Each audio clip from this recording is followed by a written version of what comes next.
अस्सलाम वालेकुम। Welcome back दोस्तों। हम आज अपनी एक नई सीरीज स्टार्ट करने जा रहे हैं, introduction to data structures and algorithms. इससे पहले हमने अपने सी प्लस प्लस का कोर्स किया था, जिसमें हमने सी प्लस प्लस लैंग्वेज देखी किस तरह वर्क करती है, और हमने पूरा सी प्लस प्लस का कोर्स किया। अब हमने सी प्लस प्लस सीख ली, लेकिन अब हम सीखेंगे कि हम अपने किसी भी प्रोग्रामिंग लैंग्वेज के अंदर हमारे डेटा स्ट्रक्चर्स क्या होते हैं और एल्गोरिथम्स क्या होते हैं। अब ये खाली सी प्लस प्लस के लिए कोर्स नहीं है, मैं इसको सी प्लस प्लस के साथ लेके चलूँगा, लेकिन हमारे जो डेटा स्ट्रक्चर्स होंगे या हमारे जो एल्गोरिथम्स होंगे वो हर लैंग्वेज में वर्क करेंगे। वो बेशक सी प्लस प्लस हो, बेशक वो सी हो, बेशक वो सी हैश हो, जावा हो या पाइथन हो। तो वो हर लैंग्वेज के लिए होंगे डेटा स्ट्रक्चर्स। तो हम आगे चलते हैं डेटा स्ट्रक्चर्स एंड एल्गोरिथम में। तो हम हमारे इस सीरीज़ में जो हमारा डेटा स्ट्रक्चर्स एंड एल्गोरिथम हम क्या-क्या देखेंगे, हम इसमें देखेंगे कि सबसे पहले अपना डेटा स्ट्रक्चर्स एंड एल्गोरिथम का जो हम इंट्रो लेंगे। उसके बाद हम देखेंगे हमारे पास स्टैटिक डेटा स्ट्रक्चर्स क्या होते हैं, हमारे डायनेमिक डेटा स्ट्रक्चर्स क्या होते हैं, और इनमें हमारे पास स्टैटिक डेटा स्ट्रक्चर्स में कौन-कौन से डेटा स्ट्रक्चर्स आते हैं और डायनेमिक में हमारे पास कौन-कौन से आते हैं। अगर यहाँ पे हम बात करें अपने स्टैटिक डेटा स्ट्रक्चर्स के, तो इसके अंदर हमारे पास सबसे पहले एल्गोरिथम्स आ जाते हैं। अब एल्गोरिथम्स हमारे लिए काफ़ी इंपॉर्टेंट है। अगर आप लोगों को एल्गोरिथम्स नहीं ना आते, ये हमारे पास बेसिकली दो कोर्सेज हैं। डेटा स्ट्रक्चर एक अलहदा चीज़ है और एल्गोरिथम्स जो हैं वो हमारे पास एक अलहदा चीज़ है। दो चीज़ें हैं। अगर आपको एल्गोरिथम्स नहीं आते तो आपको डेटा स्ट्रक्चर्स समझने में काफ़ी मुश्किल पेश आने वाली है। इसलिए पहले हम एल्गोरिथम्स करेंगे। कुछ हमारे पास सर्चिंग के एल्गोरिथम्स हैं, कुछ सॉर्टिंग के एल्गोरिथम्स हैं। हम इनको वन बाय वन डिस्कस करेंगे इस कोर्स के अंदर। फिर हमारे पास जो स्टैटिक डेटा स्ट्रक्चर है उसके अंदर अरे आ जाता है। अरे का आपको पता होगा वन डायमेंशनल होती है, टू डायमेंशनल होती है, और इसमें हमारे पास जो डाटा पड़ा होता है वो साथ साथ पड़ा होता है कि अगर हमारे पास एक डाटा इस ब्लॉक में तो दूसरा इसमें होगा, साथ साथ पड़ा होता है। और उसके बाद हम स्टैक को डिस्कस करेंगे, क्यू को करेंगे, ये क्या होते हैं, ये आने वाली वीडियोस में हम वन बाय वन इनको लेके चलेंगे। फिर अगर हम बात करें डायनेमिक डेटा स्ट्रक्चर्स की, तो इसके अंदर हमारे पास लिंक लिस्ट आ जाती है, और टी ट्रीज आ जाते हैं, ग्राफ आ जाते हैं, हैशिंग्स आ जाती हैं। अब यहाँ पे बात आती है आप डेटा स्ट्रक्चर्स को क्यों सीख रहे हैं। भाई ये हमारे लिए काफ़ी ज़्यादा इम्पोर्टेंट है डेटा स्ट्रक्चर्स। अगर आपको डेटा स्ट्रक्चर्स चूज नहीं ना करने आते तो आपकी प्रोग्रामिंग लैंग्वेज में कोई फ़ायदा नहीं, आपको कोई अच्छी ढंग की जॉब नहीं मिलने वाली। क्योंकि डेटा स्ट्रक्चर्स जो है वो आपकी किसी भी प्रोग्रामिंग लैंग्वेज की बेस हैं। ये आपको पता होना चाहिए कि कौन सा डेटा स्ट्रक्चर हमने कब यूज़ करना है। अभी तक आप लोगों ने मोस्टली अरे के साथ काम किया होगा। अब हमारे पास डेटा स्ट्रक्चर होता क्या है।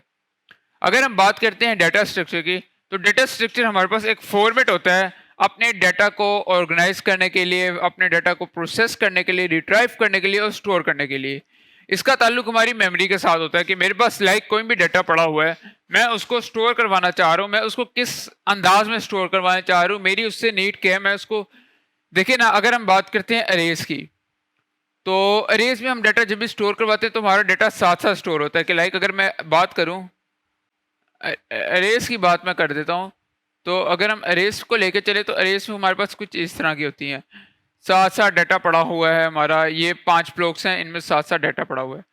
अब अगर मैं बात करूं कि मैंने अपने ब्लॉक नंबर 4 में जो डाटा है उसको डिलीट करना है, तो उसके लिए क्या होगा, मैं यहाँ पे आऊँगा, मैं अपने 4 नंबर ब्लॉक को डिलीट करूँगा, और जो डाटा मेरा ब्लॉक नंबर 5 पे है, जो डाटा मेरा ब्लॉक नंबर 5 पे था वो मेरा ब्लॉक नंबर 4 पे मूव होगा।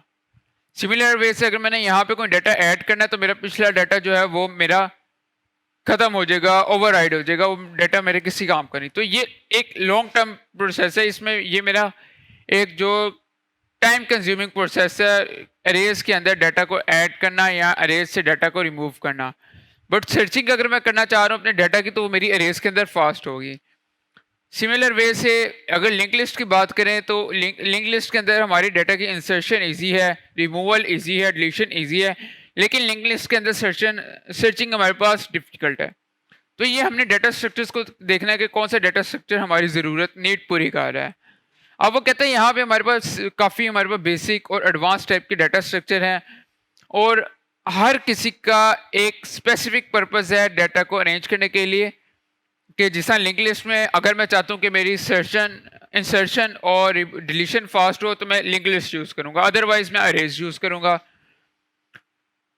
फिर जो हमारे पास डेटा स्ट्रक्चर है वो हमारे एक यूज़र के लिए डेटा की एक्सेस है उसको इजी बना देता है काफ़ी डिफरेंट वे से कि ये डेटा के किस पर्पस के लिए, फिर वही बात आ जाती है। तो यहाँ पे हमारे पास ये खाली अहम नहीं है कि हम डेटा स्ट्रक्चर को यूज़ करें, बल्कि इसके साथ साथ ये भी अहम है कि हम सही एक टास्क के लिए सही डेटा स्ट्रक्चर को चूज़ करें।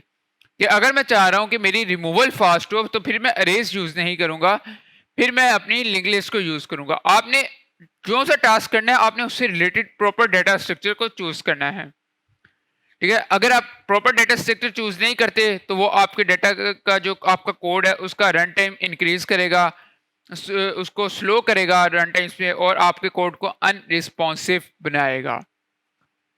अब हमारे पास डेटा स्ट्रक्चर्स की टाइप कौन कौन सी हैं।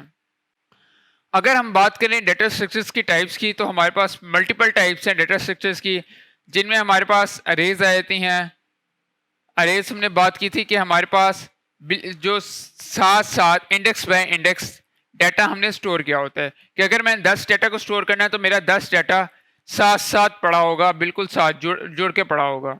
अगर सिमिलर वे से हम स्टैक की बात करते हैं, स्टैक अगर मैं अपना डाटा लिफो में यूज़ करना चाह रहा हूँ, लिफो का रूल अगर मैं अप्लाई करना चाह रहा हूँ तो फिर मैं स्टैक का डेटा स्ट्रक्चर यूज़ करूँगा। लिफो क्या होता है, लिफो हमारे पास आ जाता है लास्ट इन फर्स्ट आउट, ये हमारी रिकर्जन्स में मोस्टली यूज़ होता है। सिमिलर वे से अगर मैं फिफो को यूज़ करना चाह रहा हूँ फर्स्ट इन फर्स्ट आउट को, तो मेरे पास जो डाटा स्ट्रक्चर यूज़ करने के लिए बेस्ट डाटा स्ट्रक्चर है वो मैं क्यू यूज़ करूँगा। अब ये हमारे पास जैसे कि हमने बात की थी स्टैटिक डेटा स्ट्रक्चर्स हैं, स्टैटिक हैं, और जो नीचे वाले हमारे पास ये हमारे पास डायनामिक हैं। डायनामिक किस सेंस से है इनको भी हम आगे डिस्कस करेंगे, लेकिन इन डायनामिक के अंदर हमारे पास फर्स्ट आ जाता है लिंक लिस्ट। तो अगर तो मैं अपना डाटा स्टोर कर रहा हूँ लीनियर वे से, तो मेरे पास जो डाटा स्ट्रक्चर है डायनामिक में वो मेरे पास है लिंक लिस्ट। डाटा को लीनियर वे से स्टोर करने के लिए ये मेरे डाटा को लीनियर वे से स्टोर करता है। जो नॉन लीनियर्स हैं बाकी सारे जो मेरे डाटा स्ट्रक्चर्स हैं, ट्रीज हो गया, और इसमें मेरे पास हीप हो गया, ग्राफ्स हो गए, हैश टेबल्स हो गए, ये सारे मेरे नॉन लीनियर डाटा स्ट्रक्चर्स हैं। अब लीनियर हीप क्या होता है, ट्रीज क्या होता है, और ग्राफ्स क्या होते हैं, हैश टेबल्स क्या होते हैं, इनको हम आगे डिस्कस करेंगे। अभी फिलहाल इतना ही कि हमारे पास डाटा स्ट्रक्चर्स की टाइप्स कौन कौन सी है। अच्छा, ये हमारे पास सिर्फ यही टाइप्स नहीं है, हमारे पास और भी टाइप्स हैं डाटा स्ट्रक्चर की। लाइक अगर हम बात करते हैं यहाँ पे हमने ग्राफ्स की बात की, हीप्स की बात की, हैश टेबल्स की बात की, तो इसके साथ साथ हमारे पास और भी डाटा स्ट्रक्चर्स हैं। जैसा कि हमारे पास आ जाता है AVL आ जाता है, कि AVL क्या होता है उसको भी हम डिस्कस करेंगे। AVL में हमारे पास बैलेंस ट्रीज होते हैं, फिर हमारे पास बाइनरी सर्च ट्रीज आ जाते हैं, वो हमारे पास ट्रीज के ही अंडर हैं। रेड ब्लैक ट्रीज आ जाते हैं। इससे हमारे पास डिफरेंट मल्टीपल डाटा स्ट्रक्चर्स हैं जो हम आगे देखेंगे, और इनको किस तरह यूज़ करते हैं ये सारा कुछ हम वन बाय वन डिस्कस करेंगे। तो सबसे अहम सवाल जो है यहाँ पे, हम अपना डाटा स्ट्रक्चर किस तरह चूज़ करेंगे। तो उसके लिए मैंने काफ़ी सर्च करके रिसर्च की, और रिसर्च करके मैंने 3 जो पॉइंट्स चूज़ किए कि अगर आप कोई भी डाटा स्ट्रक्चर चूज़ करना चाह रहे हैं, कि हमारे पास जो पीछे जितने डाटा स्ट्रक्चर्स हैं इनको अगर हम यूज़ करना चाह रहे हैं, तो मैं अपने सिनेरियो को देखते हुए किस टाइम कौन सा डाटा स्ट्रक्चर यूज़ करूँ। तो सबसे पहले आप देखेंगे सपोर्टेड ऑपरेशन, कि आपके प्रोग्राम में जो आप ऑपरेशन यूज़ कर रहे हैं उनको कौन सा डाटा स्ट्रक्चर सपोर्ट कर रहा है। सबसे पहले आप इस चीज़ को देखेंगे। फिर आप देखेंगे कंप्यूटेशनल कॉम्प्लेक्सिटी। अब जो ये कॉम्प्लेक्सिटी है ना, ये हमारे पास काफ़ी इंपॉर्टेंट रोल इसका है कॉम्प्लेक्सिटी का। ये हमारे पास मल्टीपल कॉम्प्लेक्सिटीज हैं। तो अब कॉम्प्लेक्सिटी क्या होती है, कॉम्प्लेक्सिटी हमारे पास आ जाती है कि हमारे किसी भी प्रोग्राम में सबसे वर्स्ट केस क्या हो सकता है और सबसे बेस्ट केस क्या हो सकता है। कि किसी भी अगर मैं अगर मैं किसी भी नंबर को इंसर्शन करना चाह रहा हूँ, तो उस इंसर्शन के लिए मैक्सिमम मुझे कितना टाइम लग सकता है, मिनिमम मुझे कितना टाइम लग सकता है, ये कॉम्प्लेक्सिटी है। अब हमने बाज़ दफ़ा होता है हम लेस कॉम्प्लेक्सिटी के साथ अपने प्रोग्राम को लेकर चलना चाह रहे होते हैं, तो ये हमारे पास कॉम्प्लेक्सिटी आ गई। इसके साथ हमारे पास आती है प्रोग्रामिंग एलिगेंस।